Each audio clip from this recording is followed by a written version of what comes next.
এর আগে আমি আপেল খেয়েছি, কিন্তু এর মতো এত সুস্বাদু আপেল আমি কোনোদিনও খাইনি। সত্যি বলতে এই আপেলটি খাওয়ার পরে কুয়ার কাছে তরুলতার সঙ্গে কাটানো দিনগুলোর কথা মনে পড়ে গেল। ওই দিন থেকেই সুদীপ্ত কুয়ার পরিবর্তে ওই আপেল গাছের তলায় সকাল থেকে সন্ধ্যা পর্যন্ত সময় কাটাতে থাকেন।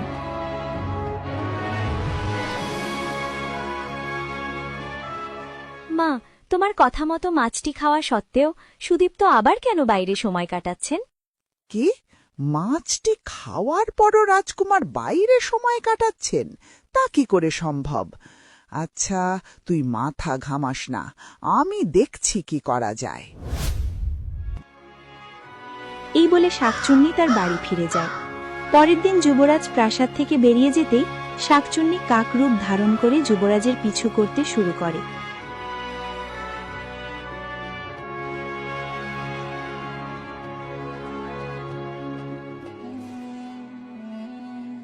আরে এ কে? আমি তো এই রাজ্যে কোনা কোনা জানি, কিন্তু এই জায়গায় এই আপেল গাছটি কোথা থেকে এলো? আর এই গাছ থেকে ওই তরুলতার আভাস পাচ্ছি। এর একটাই মানে হতে পারে, তরুলতা এখনো বেঁচে আছে। এর শীঘ্রই সমাধান বের করতে হবে। শাকচুন্নি আবার প্রাসাদে ফিরে তার মেয়েকে সবকিছু বলে। শিউলি, শোন ভালো করে, ওই তরুলতা কবল থেকে বাঁচার একটাই উপায়।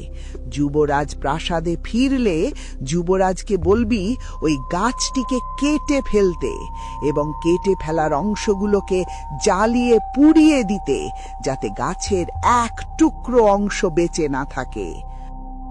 আর এটা তোর কাছে রাখ, কোনো অসুবিধায় পড়লে এটা ব্যবহার করবি। সূর্য ডুবে সন্ধ্যা হতেই যুবরাজ কথারীতির সঙ্গে কিছু ওই গাছের আপেল নিয়ে প্রাসাদে ফেরেন। তরুলতা, এই দেখো তোমার জন্য কি এনেছি। কি, আমার জন্য আপেল এনেছো? কই দেখি। ছি, কি কষালো আপেল! কোথা থেকে এনেছো এই আপেল? আমাকে তো আশ্চর্য লাগছে, কারণ এই একই গাছের আপেল তো আমিও খেয়েছিলাম, কিন্তু ওটা তো খুবই মিষ্টি ছিল। আমি কিচ্ছু শুনতে চাই না। ওই গাছটি এক্ষুনি কেটে পুড়িয়ে ফেলো, যাতে তার এক টুকরো অংশ বেঁচে না থাকে। কিন্তু তরুলতা, এটা তো ঠিক নয়।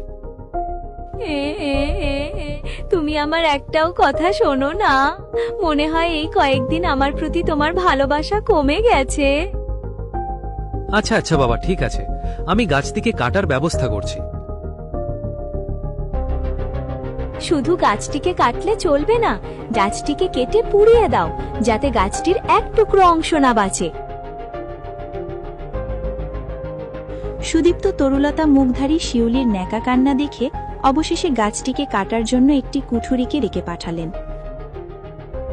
কথা মতো তৎক্ষণাৎ শিবু নামের কাঠুরেকে ওই গাছটির সম্বন্ধে সবকিছু বুঝিয়ে বললেন।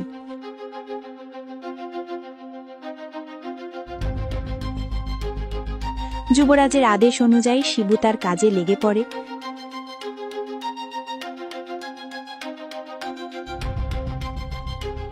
গাছটি কাটতে কাটতে এক অদ্ভুত আকৃতির কাঠের টুকরো শিবুর নজরে পড়ে, যেন প্রাকৃতিক নিজেই কোনো বিক্ষেপ আকার দিয়ে ওই টুকরোটিকে গড়ে তুলেছে। তাই কৌতূহলবশত শিবু সবার অগোচরে সেই টুকরোটিকে আলাদা করে নিজের কাছে রেখে দেয়। কারণ একজন সাধারণ মানুষ হিসেবে শিবুর পক্ষে এটা জানা কখনোই সম্ভব ছিল না যে গাছটির সেই ছোট্ট কাঠের টুকরোটারই ভেতরে লুকিয়ে আছে এক ভয়ঙ্কর সত্য। তার কাছে এটা ছিল শুধু একটা অদ্ভুত কাঠের টুকরো, এর বেশি কিছু নয়। কিছুদিন ধরে তরুলতার যেন আচরণটাই বদলে গেছে। যুবরাজ, ক্ষমা করবেন, আপনাকে আগে বলিনি। কিছুদিন ধরে রাজকন্যার কক্ষ থেকে ফিসফিস করে আওয়াজ শোনা যায়। রাজকন্যা কক্ষে একা থাকা সত্ত্বেও মনে হয় যেন কারো সঙ্গে তিনি কথা বলছেন। আর আপনি প্রাসাদের বাইরে চলে যেতেই রাজকন্যা এক বৃদ্ধ মহিলার সঙ্গে দেখা করতে চান। আর এই সব আমি নিজের চোখে দেখেছি। এই সব শুনে মনে হয় যেন তরুলতার বেশে অন্য কোনো ব্যক্তির। না না, মনে হয় আমি বেশি ভেবে নিচ্ছি। শিবু গাছটিকে পুড়িয়ে তার বাড়ি ফেরে। ওই কাঠের টুকরোটিকে একটি বাক্সের ওপরে রেখে ওর স্ত্রী ও মেয়ের সঙ্গে জমিনের কাজ করতে চলে যায়।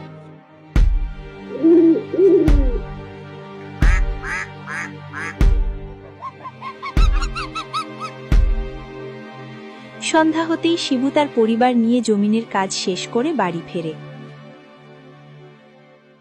আরে এ কি দেখছি, বাড়ি থেকে বেরোনোর সময় তো দেখেছিলাম সব অগোছালো ছিল, এখন দেখছি সব সাজানো আছে। গিন্নি, এটা কি তোমার কাজ? কই না তো, এটা তো আমার কাজ নয়, হতে পারে সীমার কাজ। না, এ কাজ তো আমার না, আর যদি মাও না করে থাকে তাহলে করলো ওটাকে। হয়তো বাড়ির কেউ না টের পেলেও সীমা বুঝতে পেরেছিল যে এটা অন্য কারোর কাজ। তাই পরের দিন সকাল হতেই বাড়ির সবাই কাজে বেরিয়ে পড়ে, কিন্তু সীমা ওই দিন কাজে না গিয়ে চুপি চুপি জানালা দিয়ে উঁকি মারতে শুরু করে। সীমা জানালা দিয়ে দেখে এক আশ্চর্য দৃশ্য। নিমেষ মাত্রই কাঠের টুকরোটা থেকে একটি সুন্দরী কন্যা বেরিয়ে আসে, আর ওই সুন্দরী কন্যাটি ঘরের জিনিসপত্রগুলি গোছাতে শুরু করে। এদিকে সীমা চুপি চুপি এই কাঠের টুকরোটি পুড়িয়ে দেয়।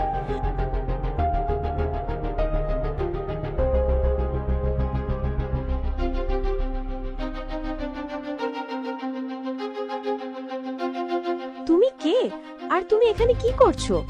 আমি তোমার কাঠের টুকরোটা পুড়িয়ে দিয়েছি, তোমার এখন লুকানো কোনো জায়গা নেই। না না, আমি কিছু জানি না, আমার কিছু মনে পড়ছে না। আচ্ছা আচ্ছা, ঠিক আছে, তুমি অস্থির হয়েও না। আমি জানি না তুমি কোথা থেকে এসেছো বা তুমি কে। যদি তোমার থাকার কোনো আশ্রয় নেই তাহলে তুমি আমাদের বাড়িতে থাকতে পারো। আচ্ছা, তোমার নাম কি? জানি না, আমার কিচ্ছু মনে নেই। তরুলতার দেহ নষ্ট হয়ে যাওয়ার পর সে তার স্মৃতি হারিয়ে ফেলে। যুবরাজের সঙ্গে কাটানো মুহূর্তগুলো সব মুছে যায় তরুলতার মস্তিষ্ক থেকে। এরপর তরুলতা সীমার বড় দিদি হিসেবে ওদের বাড়িতে থাকতে শুরু করে। তরুলতার সৌন্দর্য ও কর্মে পারদর্শী দেখে শিবুও তার চাষ করে তার বাড়িতে থাকা নিয়ে কোনো আপত্তি ছিল না। সপ্তাহের পর সপ্তাহ কেটে যায়। তরুলতা বাড়ির কাজের সাথে